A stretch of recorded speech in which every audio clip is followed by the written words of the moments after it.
If you've booked a hotel and now want your money back, don't worry, this guide will help you understand everything clearly.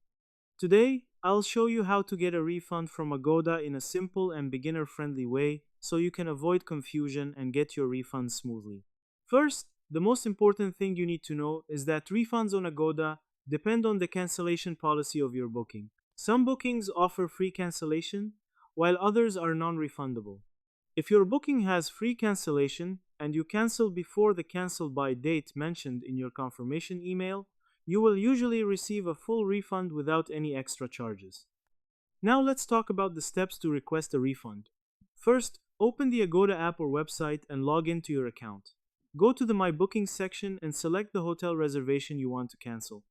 If your booking is eligible, you'll see a Cancel Booking option. Tap on it and confirm your cancellation. In most cases, if the booking is refundable, the refund process will start automatically after cancellation. If your booking is non-refundable, you usually won't get your money back.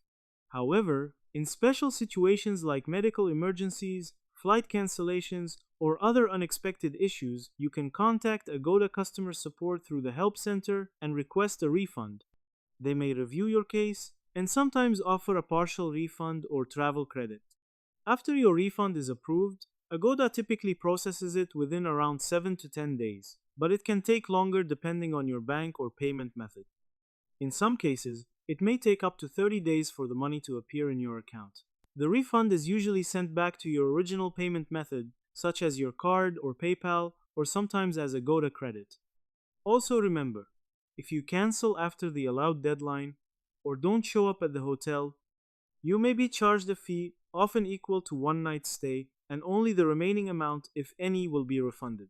So, in simple words, getting a refund from Agoda is easy. Check your cancellation policy, cancel your booking on time, and wait for the refund to be processed. Always read the refund rules before booking to avoid any surprises later. If you found this guide helpful, don't forget to like, share, and subscribe for more simple tutorials like this. See you in the next video.